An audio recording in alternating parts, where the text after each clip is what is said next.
So without further ado, I want to introduce our first speaker, who is Paula Lupkin. Paula Lupkin is an architectural historian and professor of art history at the University of North Texas. Her interdisciplinary work focuses on the spatial production of modernity under capitalism, investigating its impact on the built environment. Her first book was Manhood Factories, YMCA Architecture and the Making of Modern Urban Culture, a fascinating look inside how institutions like the YMCA help shape American cities. She is currently a fellow at the Clements Center for Southwestern Studies at SMU, where her current research is focused on architectural regionalism and the cultural landscape of beer. So please join me in welcoming Paula.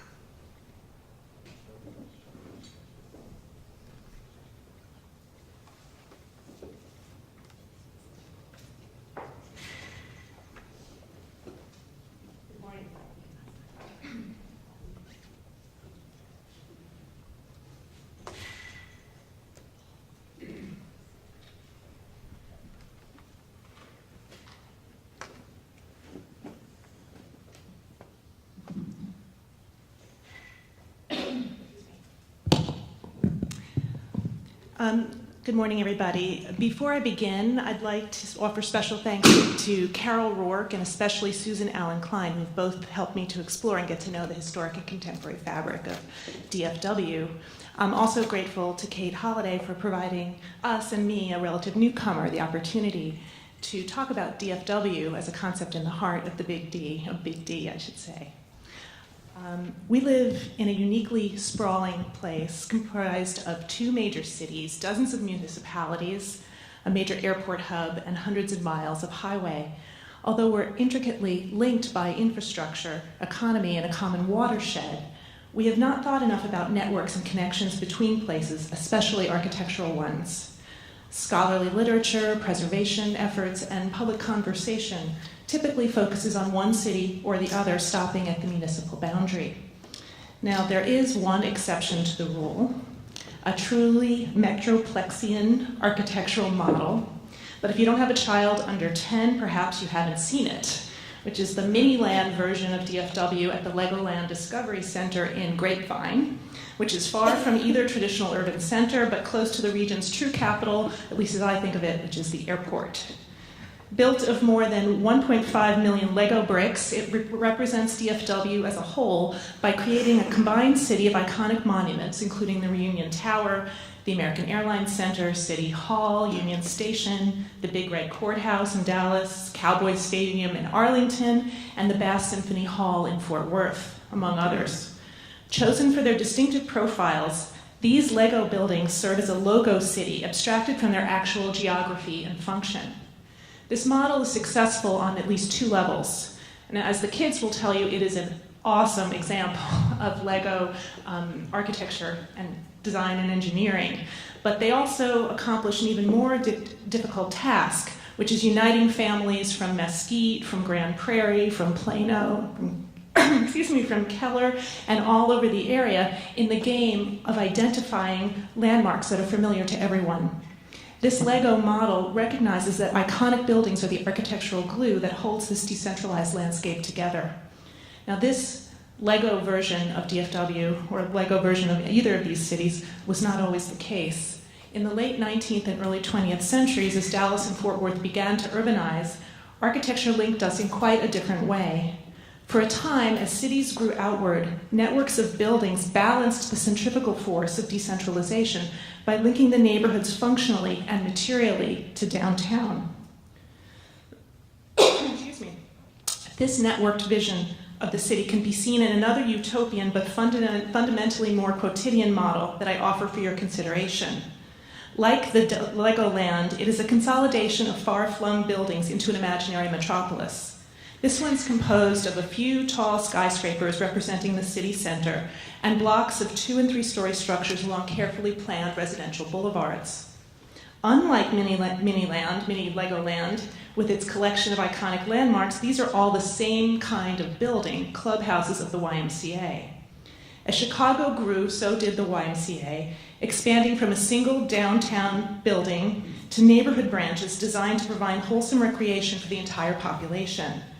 Produced by the YMCA in 1922, this image highlights the scope of the organization's building achievements by grouping all of its neighborhood branches together with its central headquarters here and its YMCA hotel into a single city. A few years later, the Illinois Telephone Company of Chicago adopted this same strategy with this image of a city comprised of its central loop headquarters and dozens of neighborhood exchanges.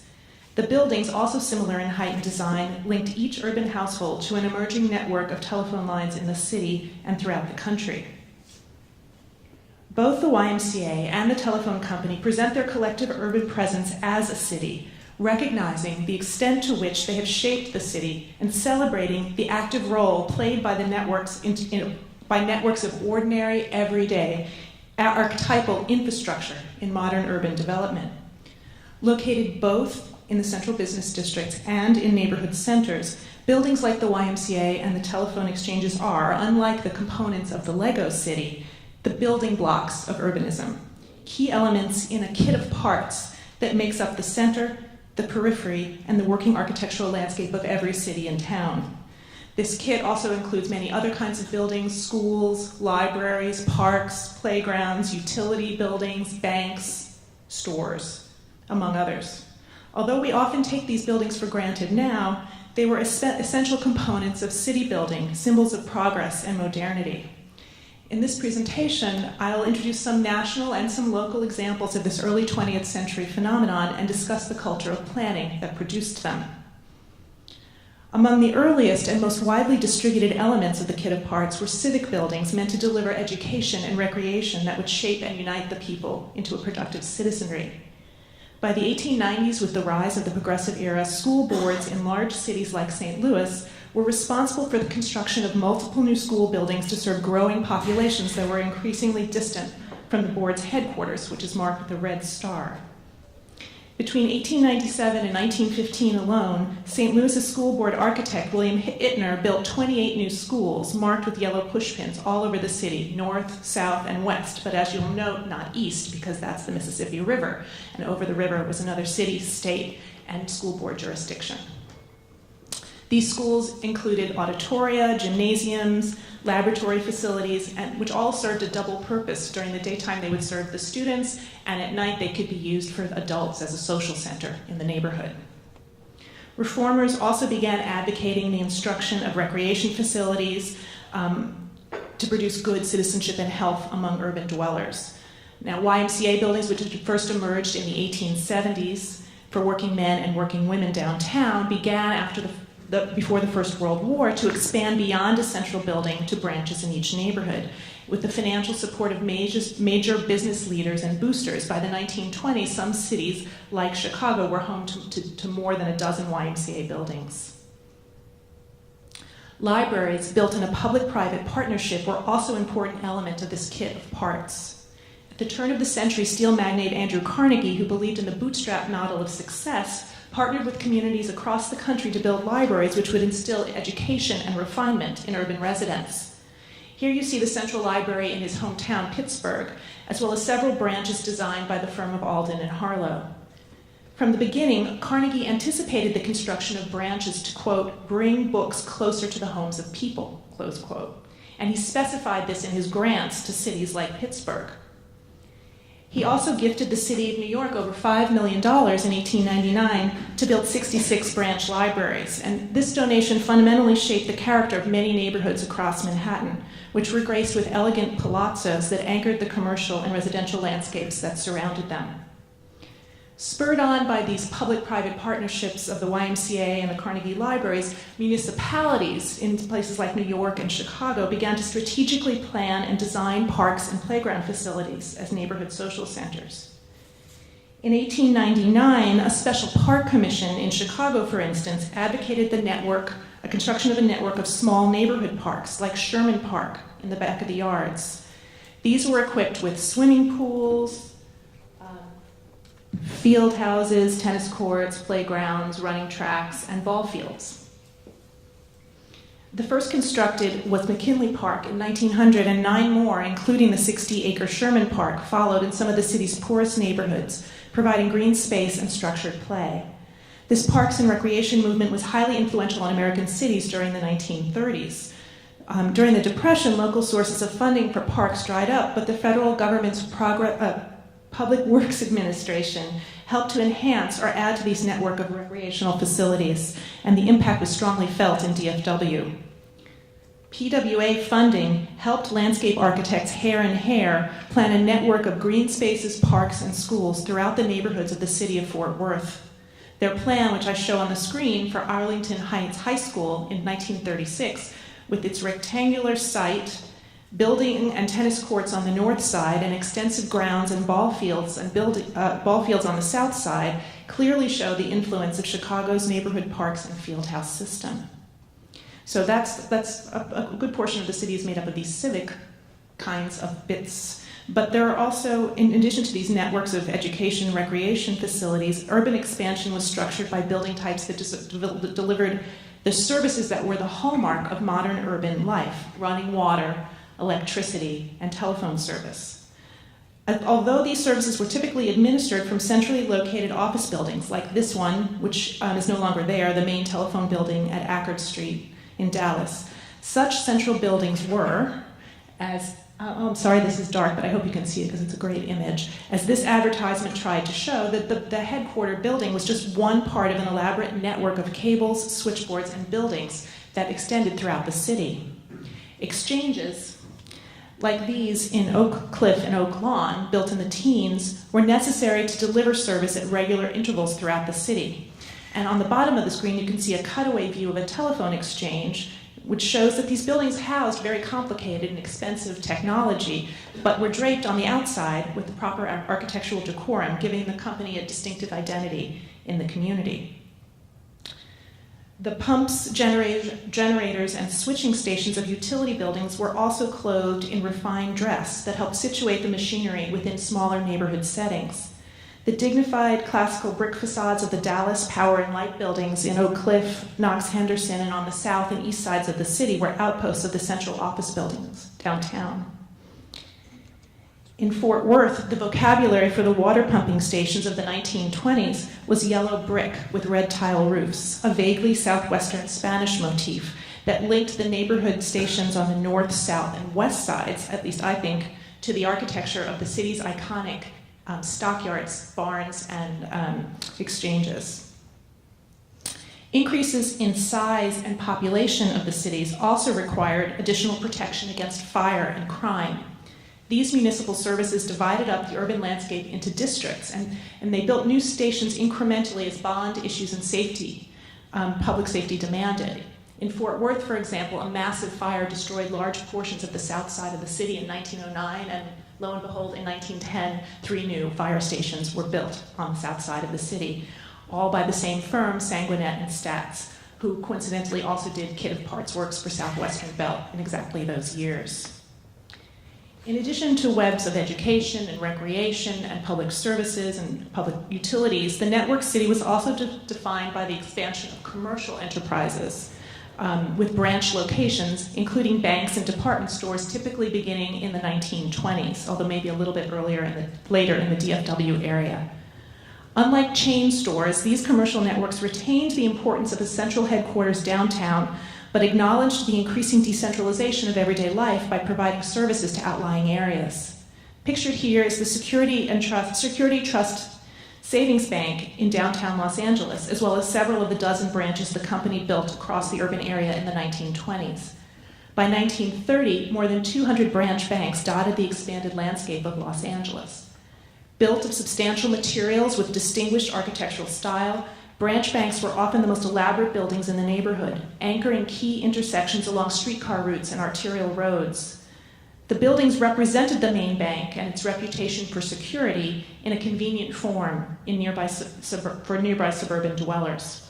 And of course, like banks, department stores also ventured out to the neighborhoods in the 1920s, building a few branches which they saw then as feeders to the downtown stores. not a very far-sighted vision.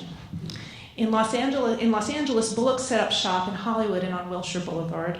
And in Philadelphia, Strawbridge and Clothier opened in this innovative new suburban square shopping center, which opened in Ardmore in 1928. The commercial extension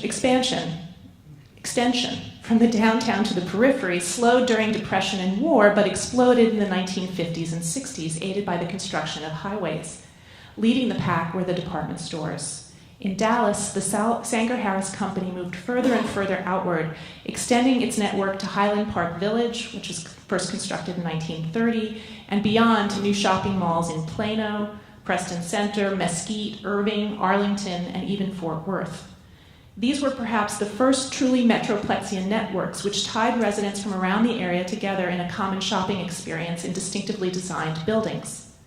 Sanger-Harris's downtown store, which sadly is now we can no longer see, built in 1965, is defined by a stripped classical arcade and exterior walls decorated with abstract mosaics. And that design was repeated in each new location, as you can see, linking residents throughout the area to downtown Dallas.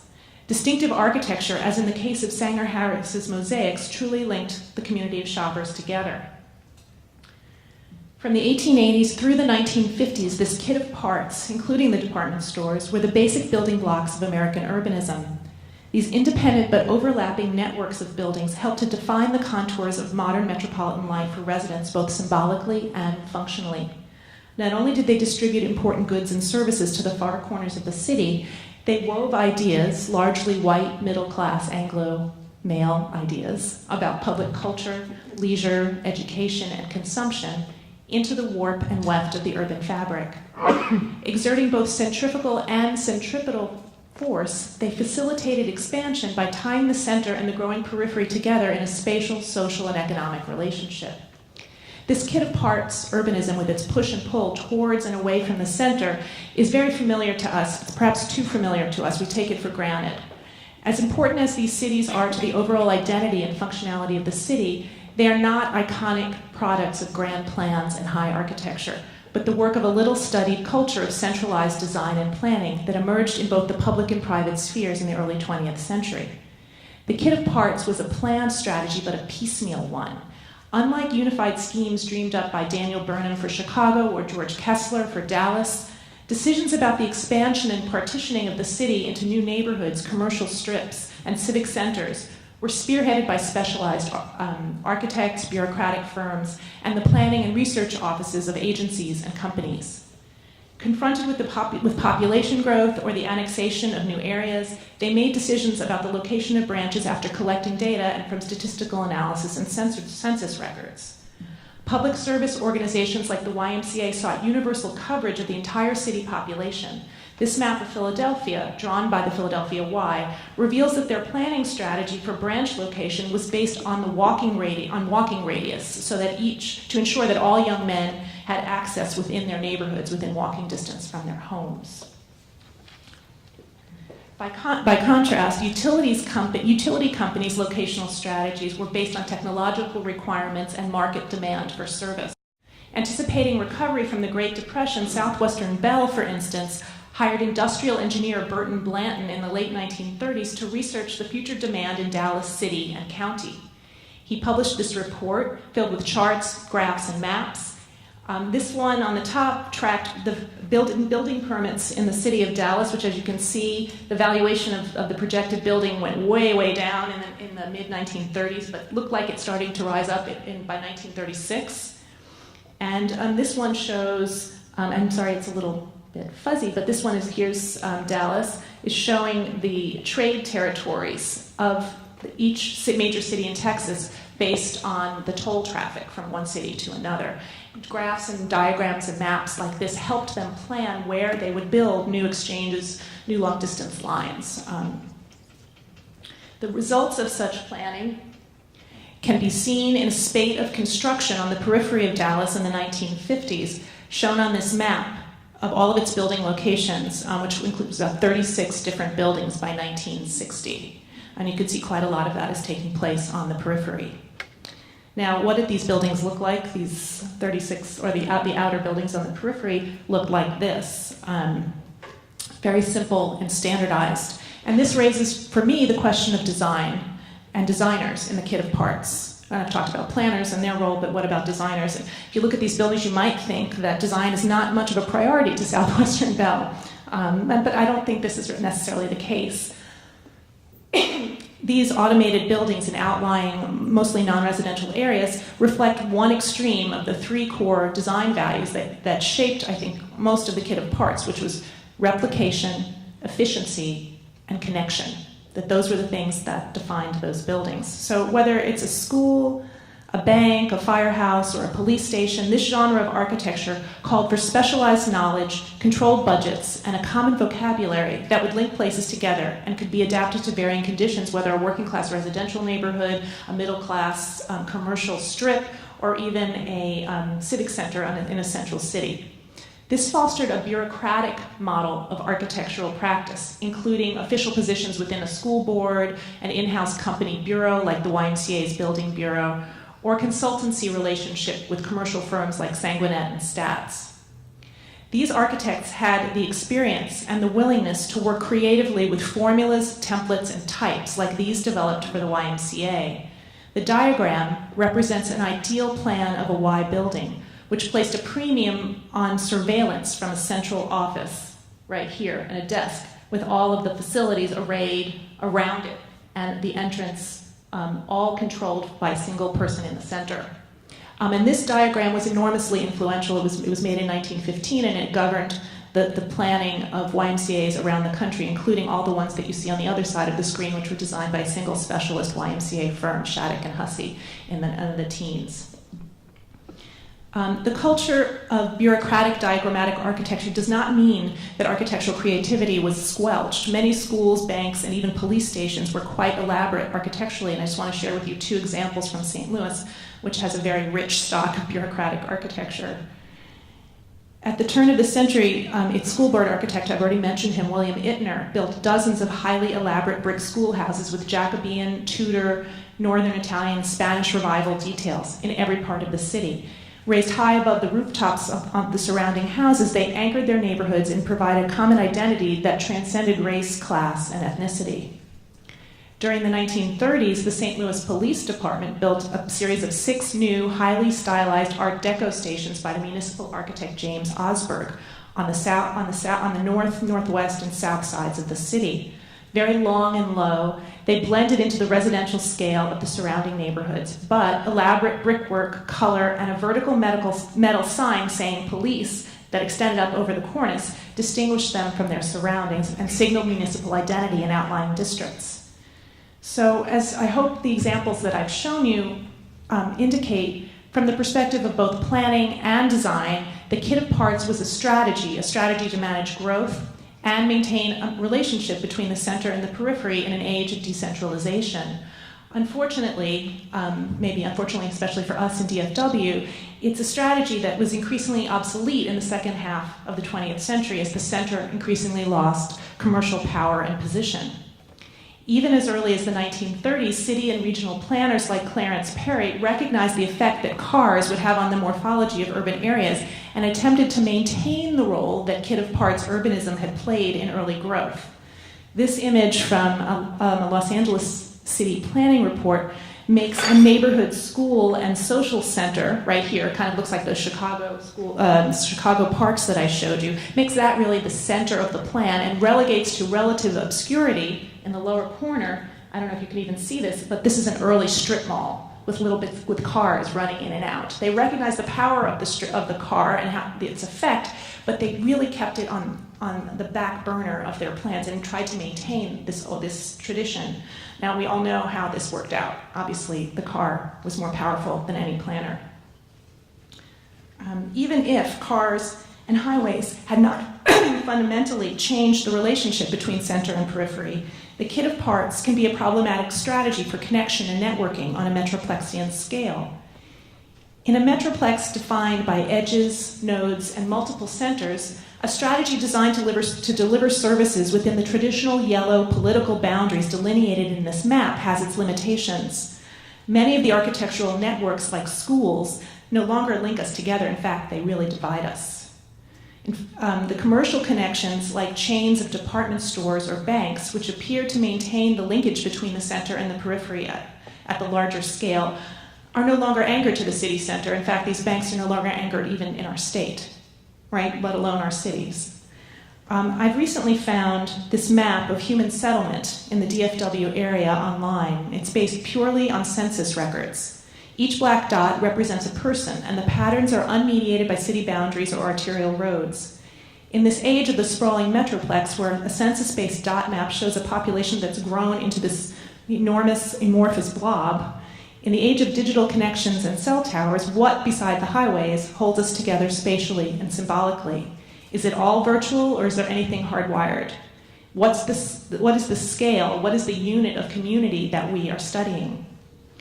To conclude, I'd like to leave you with some questions, which I'm sure that many of the other presenters will address with their work. In these circumstances, is there anything but the Legoland approach to architecture, with its collection of iconic monuments? Is there a kit of parts for the Metroplex? Should there be? Who designs it? Who plans it? And in what ways does it bring us together or separate us? Thank you.